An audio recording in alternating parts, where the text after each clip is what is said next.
आज ना class 10th का एक बच्चा मेरे पास आया। जैसे ही आया अचानक से रोने लगा। मुझे कुछ समझ नहीं आ रहा था ये क्यों रो रहा है।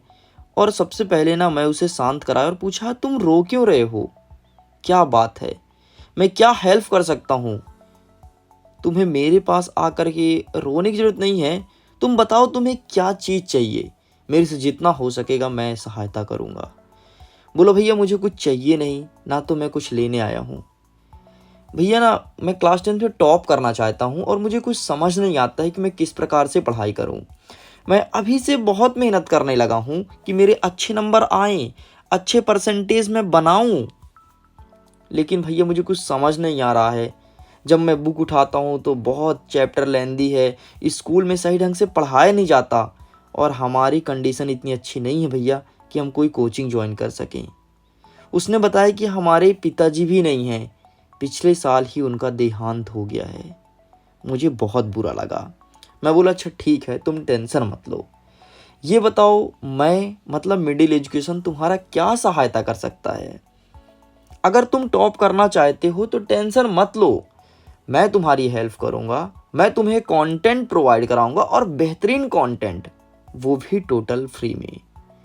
देखो अभी तुम्हारा त्रैमासिक परीक्षा हुआ है तो मैं पूछा क्या रिजल्ट आ गया?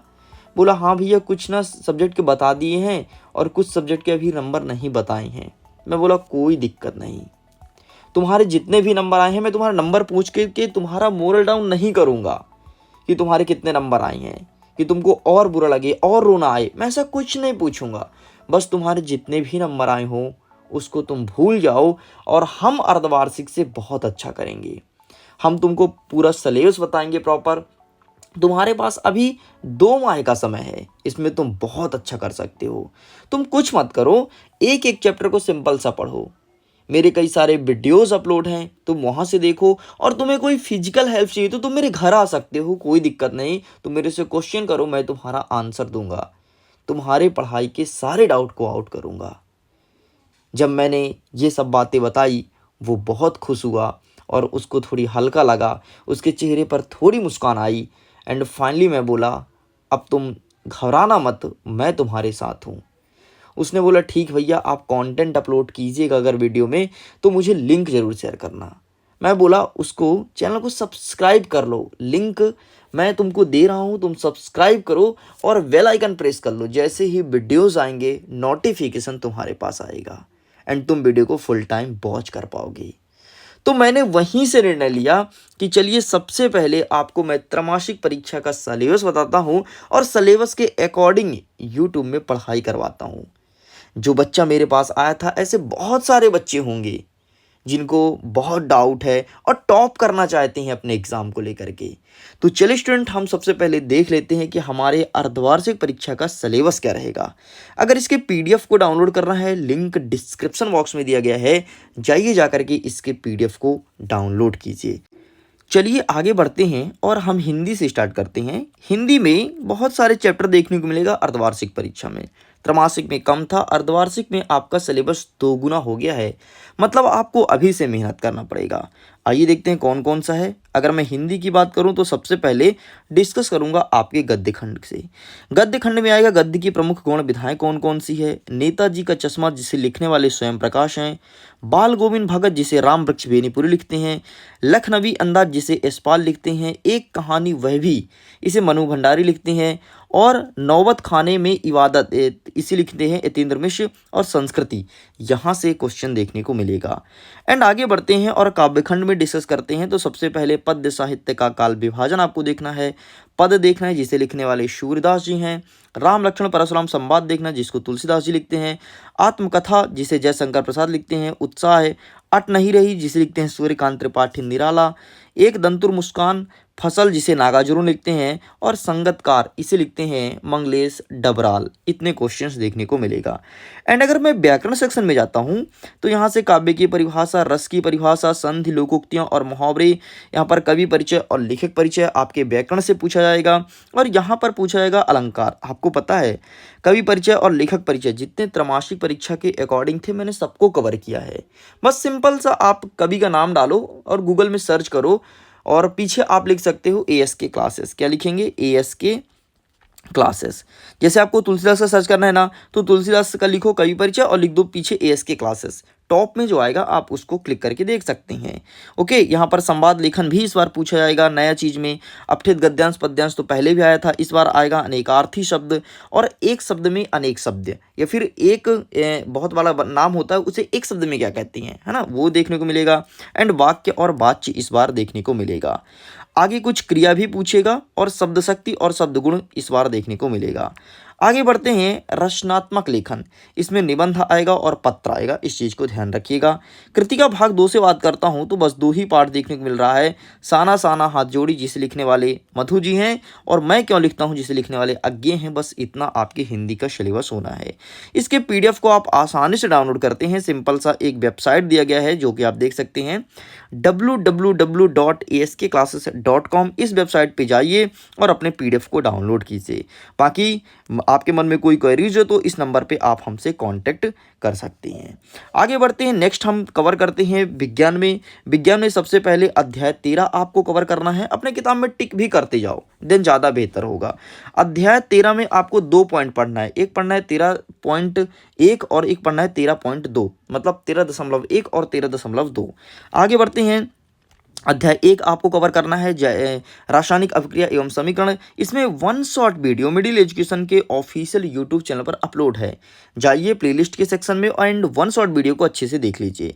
एंड इसके बाद आपको जैव प्रक्रम देखना है, नियंत्रक एवं समन्वय देखना है, अध्याय 9 देखना है, अध्याय 10 देखना है, अध्याय 2 का भी 1 शॉर्ट वीडियो अपलोड है। और अब आपके सामने अध्याय 3 का 1 शॉर्ट वीडियो आने वाला है।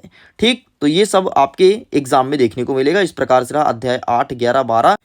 इन सारे चैप्टर को अपने बुक में टिक कर लीजिए और इन्हीं चैप्टर को पढ़ करके जाइएगा, डेफिनेटली एग्जाम बेहतर जाएगा। इसके बाहर से प्रश्न नहीं आएगा। एंड आगे बढ़ते हैं, नेक्स्ट अब हम कवर करते हैं सोशल साइंस से कौन कौन से आएंगे। एंड सोशल साइंस बच्चों को बहुत टफ लगता है। 1 शॉर्ट वीडियो किस सब्जेक्ट का चाहिए बता देना। सबसे पहले आप ना साइंस का देख लो, फिर बता देना किस सब्जेक्ट का चाहिए, तो मैं वीडियोस भी बनाना स्टार्ट कर दूंगा। आगे देखते हैं, सबसे पहले आप अपने अर्थशास्त्र का किताब खोलिए। इसमें से अध्याय 1 विकास, अध्याय 2 भारतीय अर्थव्यवस्था के क्षेत्रक, अध्याय 3 आपको देखना है मुद्रा और साख, अध्याय 4 आपको देखना है वैश्वीकरण और भारतीय अर्थव्यवस्था। बस इतना आपको पढ़ना है। आपको पता है यहाँ से मानचित्र देखने को मिलेगा अध्याय 2 से। आगे बढ़ते हैं, अब मैं बात करूँगा भूगोल की। भूगोल में अध्याय 1 है आपका संसाधन एवं विकास, यहाँ से क्वेश्चंस आएगा। अध्याय 2 आपका कहता है वन एवं वन्य जीव संसाधन, यहाँ से देखने को मिलेगा। अध्याय 3 आपका कहता है जल संसाधन, यहाँ से क्वेश्चंस आएगा। अध्याय 4 कृषि, अध्याय 5 खनिज एवं ऊर्जा, अध्याय 6 विनिर्माण उद्योग। तो यहाँ से आपको भूगोल से इतना ही करना है। आगे बढ़ते हैं इतिहास में। इतिहास से देखते हैं कौन कौन से आएगा। तो अध्याय 1 आएगा यूरोप में राष्ट्रवाद का उदय आएगा। नेक्स्ट कहता है अध्याय 2 भारत में राष्ट्रवाद आएगा। ठीक है, यूरोप और भारत दोनों पढ़ना है।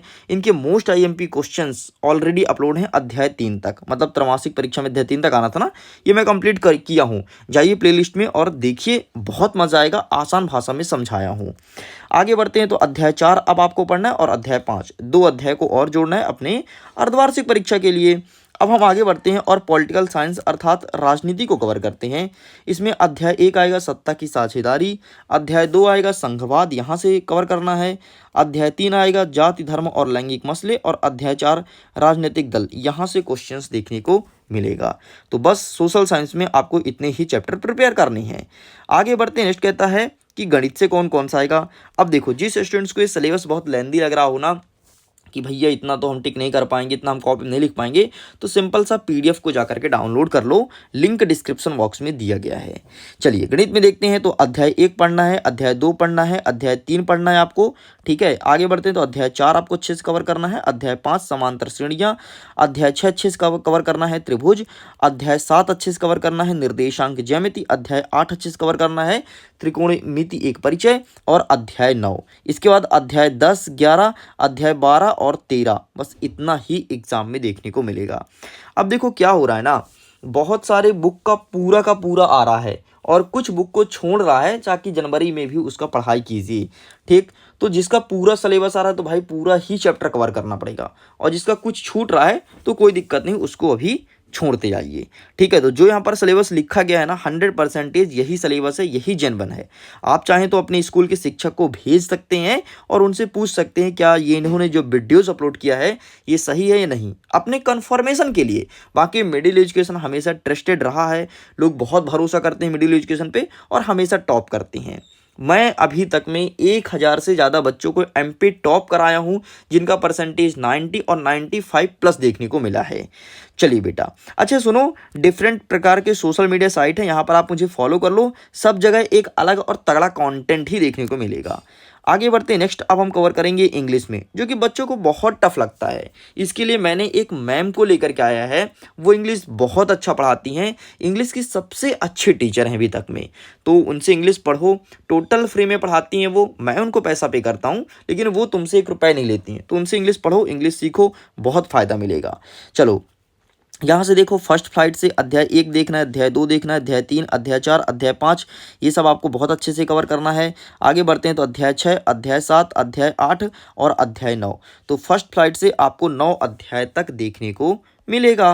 आगे बढ़ते हैं तो पोएट्री सेक्शन से कौन कौन सा आएगा, तो पोएट्री सेक्शन से अध्याय 1 डस्ट ऑफ स्नो, अध्याय 2 फेयर एंड आइस, अध्याय 3 a tiger in the zoo, अध्याय 4, अध्याय 5, अध्याय 6, 7, 8, 9 और 10, अध्याय 10 तक आपको पोएट्री सेक्शन से पढ़ना है। अब देखो यहाँ पर आपको कहाँ तक पढ़ना था, अध्याय 9 तक फर्स्ट फ्लाइट से, पोएट्री से अध्याय 10 तक। अब ग्रामेटिकल पोर्शन में क्या कहेगा इसको भी ज़रा देख लो। ग्रामर सेक्शन में सबसे पहले आपको आर्टिकल वगैरह पढ़ना है। आर्टिकल मतलब ए एन दी का यूज़ कहाँ होता है, इसके लिए मैम ने सेपरेट वीडियो बना करके रखा है, इससे प्लीज़ जाइए देखिए। ठीक है, रीडिंग कम्प्रहेंशन देखना है, रिलेटिव केस देखना है, एसे राइटिंग आपको देखना है, नोट मेकिंग देखना है। ठीक है, मॉडल्स एंड वर्ब आपको अच्छे से पढ़ना है और फॉर्मल एंड इनफॉर्मल लेटर, ठीक है, ये चीज़ अच्छे से कवर करना है। ठीक है, इसके बाद निगेटिव, इंट्रोगेटिव और अफर्मेटिव सेंटेंस आपके एग्जाम में देखने को मिलेगा। बस 3 ही आएगा, ठीक है, इससे बाहर कुछ नहीं आएगा। एंड वॉइस एंड एडवर्ब भी आपको अच्छे से कवर करना है। बस ये रहा आपके ग्रामेटिकल पोर्शन का सिलेबस। अब आगे देखते हैं एक और किताब जो है आपका, ये फिर एक और सेक्शन है, फुटप्रिंट्स विथ आउटफिट। यहाँ से केवल आपको 3 ही अध्याय पढ़ना है, अध्याय 5, 6 एंड 7। बाकी और जितने भी अध्याय हैं वो कुछ नहीं आ रहा, ठीक है, वो वार्षिक में आएगा। तो बस इतना 3 आपको कवर करना है। चलिए आगे बढ़ते हैं। अब आपका अंतिम विषय जो बचा संस्कृत। संस्कृत में देखते हैं कौन कौन सा आएगा। सबसे पहले जो संस्कृत का किताब है उसमें से अध्याय 1, अध्याय 2, 3, 4, 5, 6, 7, 8, 9 और 10, अध्याय 10 तक आपको पूरा का पूरा प्रिपेयर करना है। यही तुम्हारे एग्जाम का सिलेबस होगा। एंड व्याकरण से मैं बात करता हूँ तो सबसे पहले वर्ण विचार पढ़ लेना अध्याय 1 में जो है, ठीक है। फिर संज्ञा की परिभाषा देखना है, फिर संधि, शब्द रूप, धातु रूप का सामान्य परिचय, उपसर्ग, अव्यय, प्रत्यय और इसके बाद समास, कारक एवं विभक्ति और वाच्य परिवर्तन और रचना प्रयोग। मतलब 12 पार्ट तक जो भी आपका व्याकरण का अलग से किताब है, तो यहाँ से इतना देखने को मिलेगा। अगर आप इतना प्रिपेयर कर लेते हैं तो डेफिनेटली अपने स्कूल के टॉपर बनेंगे। और मन में कोई दिक्कत है ना, तो 20 नंबर पर आप हमें कांटेक्ट कर सकते हैं, यहाँ से आप पीडीएफ को डाउनलोड कर सकते हैं। बाकी इंस्टाग्राम पर एकदम तगड़े क्वेश्चंस बताए जाते हैं जो कि एग्जाम में 100% आते हैं। एक बार फॉलो जरूर करना। और वहाँ पर शॉर्ट्स वीडियो बना करके कुछ अपडेट दिया जाता है जो सबसे यूनिक होता है, बहुत फायदेमंद होता है। तो यहाँ पर जुड़िए, बहुत फायदा मिलेगा। तो इस प्रकार से अर्धवार्षिक परीक्षा का पूरा सिलेबस कंप्लीट होता है। मैं अगेन कहूँगा पीडीएफ को डाउनलोड कीजिए, लिंक डिस्क्रिप्शन बॉक्स में दिया गया है। वीडियो को एंड करता हूँ। एग्जाम के लिए ऑल द बेस्ट। खुश रहिए, पढ़ते रहिए, मुस्कुराते रहिए।